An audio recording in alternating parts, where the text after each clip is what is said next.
Hello, so this video is about the story of Squanto. To be honest, I think it's something I learned as a kid. Like, I heard about him as a kid, but I didn't really think about it. So when I was looking up Native American heritage and stuff about that, it showed up. It seemed very interesting, so I hope you enjoy.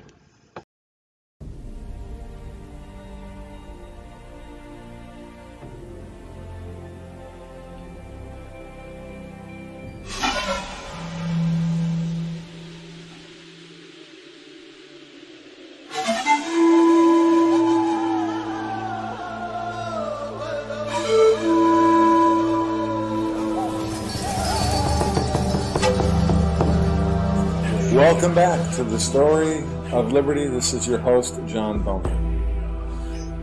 The story of the young boy named Squanto begins in 1605 when he and 4 other Indian friends were taken captive by a ship that was exploring the northeast coast of America. They were taken to England, where Squanto learned English. He lived there for 9 years and he met Captain John Smith. And Captain John promised to take him and his friends back to Cape Cod as soon as he could get a ship. Well, after 9 years in England, in 1614, Squanto returned to the New England coast with Captain John, and Captain John called that place New Plymouth.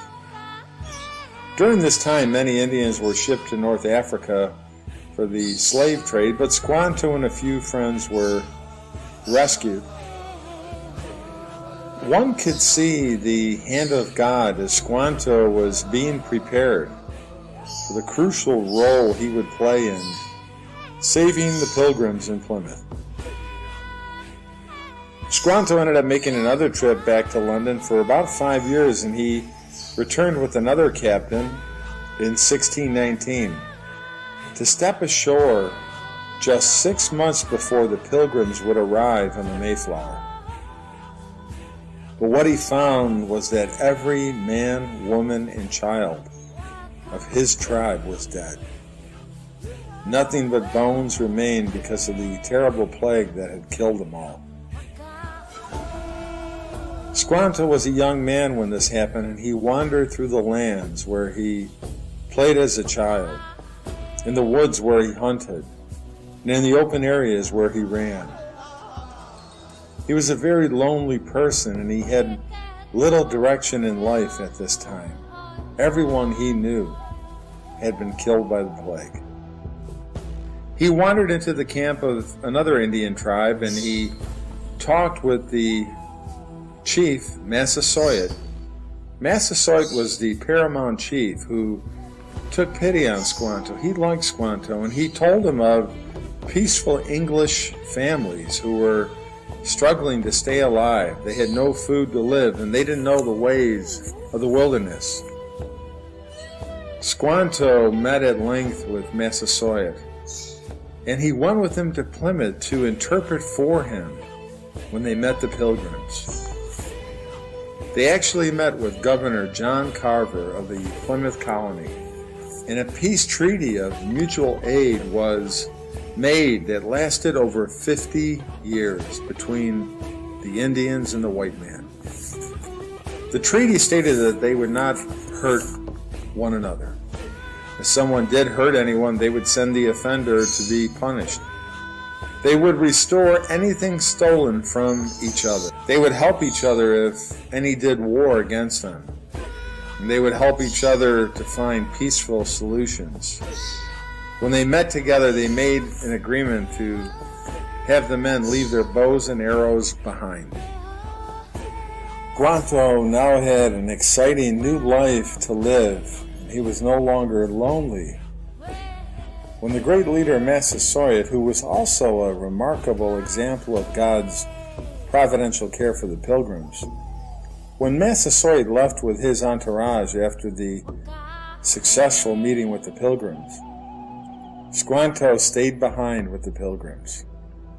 He began to teach them and help them in hundreds of ways, in the ways of the wilderness they knew nothing about. He taught the young men to catch eels out of the mud, and how to plant corn the Indian way. So now the corn was planted pointed to the center of each mound, where 3 fishes were placed as fertilizer for the corn.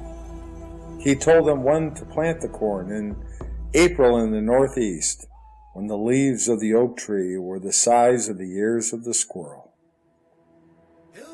He showed them how to guard against the wolves for a couple weeks until the fish decomposed.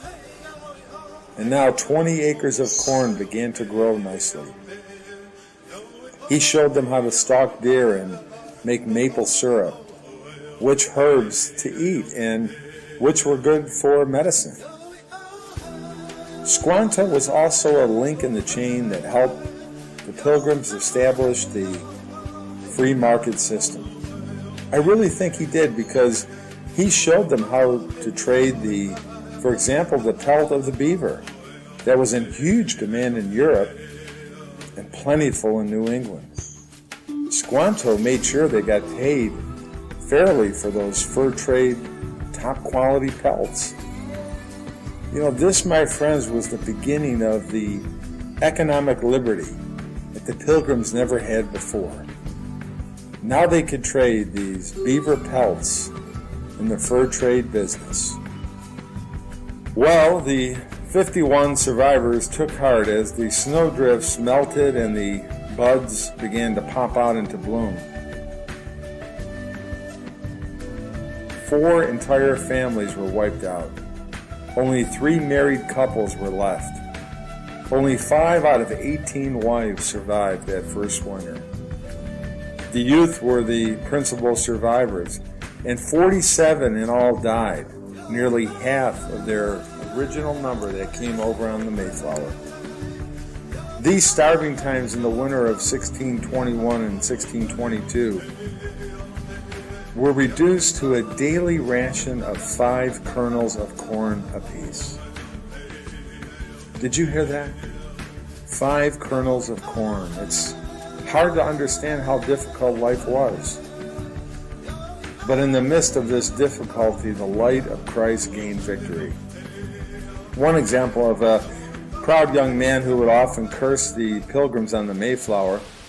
The Pilgrims got sick in the Mayflower in the rough weather, most of them. But this young man, he was a seasoned seaman, and he would mock them. He had no compassion on them. But eventually that young man, he grew weak, and they showed him compassion. They helped him. And then he confessed that he didn't deserve this kind of good treatment. He had abused them in words and deed while on the ship. And here's what he said: "You, I now see, you show your love like Christians, indeed to one another, but we let one another lie and die like dogs." Well, after the winter, a couple months later in April, they gathered together to bid farewell to Captain Jones in the Mayflower as if it was going back to England, and the small crew left that survived. The Mayflower had been their only home and shelter since they sailed from England, and now she was going back. But there's something amazing that happened here.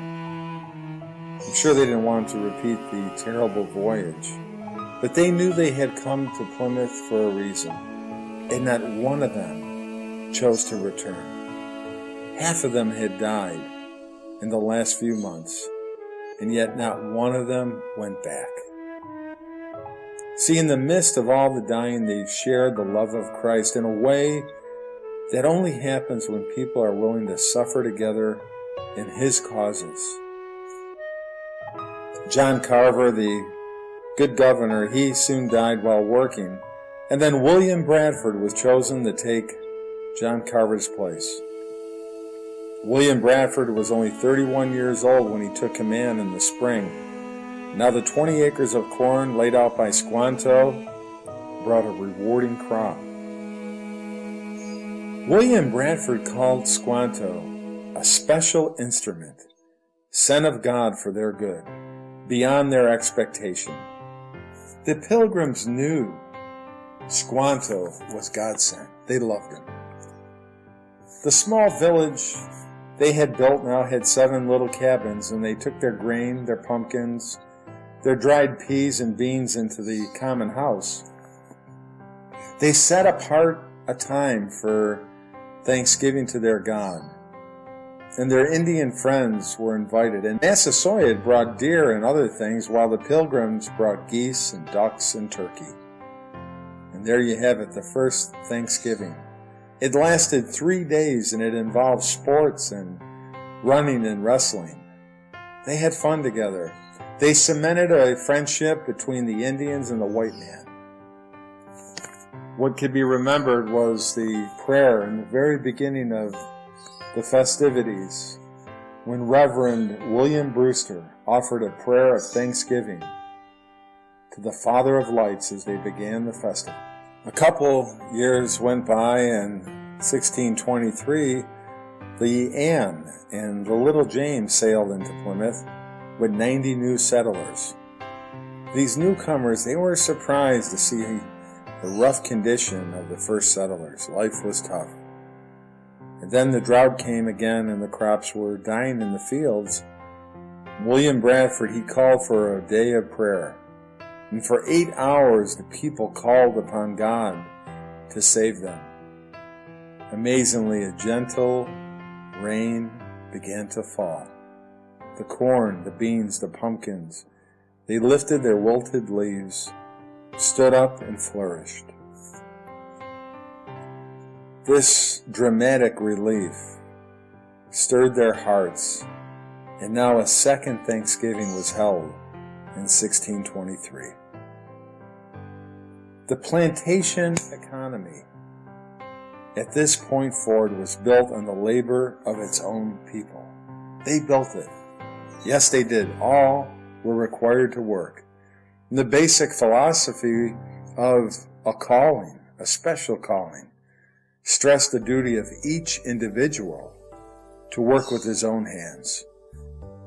In fact, their pastor in England, John Robinson, had said earlier, "He that without his own labor, either of body or mind, eats the labor of other men's hands only, and lives by their sweat, is but like lice, and such other vermin."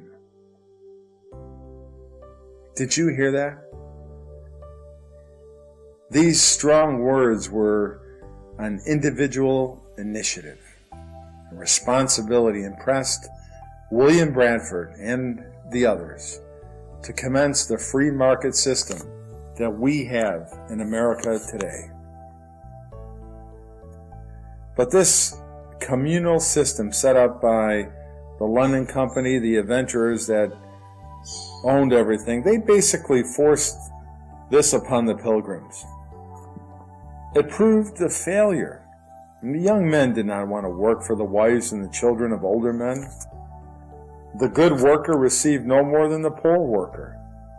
And the wife disliked washing clothes for others outside of her home. See, this socialism that they tried failed. The idea of all to have all alike and do alike led to discontent and confusion. And the Pilgrims were taken advantage of by this unscrupulous adventurer, this London Company. And at times they had to borrow money at interest rates of up to 50% to pay him back. But they paid back every penny. They showed their Christian character even when they knew they were being taken advantage of. Well, the great event happened in 1623 when William Bradford, he and his assistants decided to assign to every family a parcel of land to cultivate on their own. This new system of free enterprise was an immediate success. Families worked together and the private enterprise era was initiated. This is a far cry from what we have in America today, where a good percentage of the people are receiving some kind of handout from the government. As our current president said, well, let's spread the wealth around. You didn't build it, someone else did. That would infuriate the Pilgrims. because the Pilgrims initiated the free market system. People stood on their own legs, and suddenly a new life infused the Pilgrims. Well, it is a far cry from what we have in America today, where people have been taught to just fill out a form and get a check from the government, some kind of handout from the government. It's just not right. Not if you're an able-bodied person that could work. You know, as our current president said, to spread the wealth around, or you didn't build it. This all is diametrically opposite of what the Pilgrims believed. They worked with their own hands, they built it, and they were entitled to the rewards and benefits of their hard work. The Pilgrims initiated the free market system.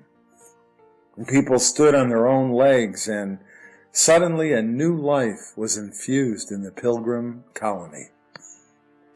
They were a mere small handful of people, but they were light bearers for the kingdom of Christ.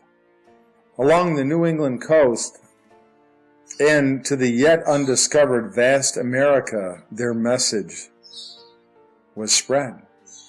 They brought the light of Christ the Lord to the shores of America. That eventually, over time, in the long haul, further penetrated into the very heart of America. Folks, America was founded as a Christian nation. There is absolutely no doubt about that.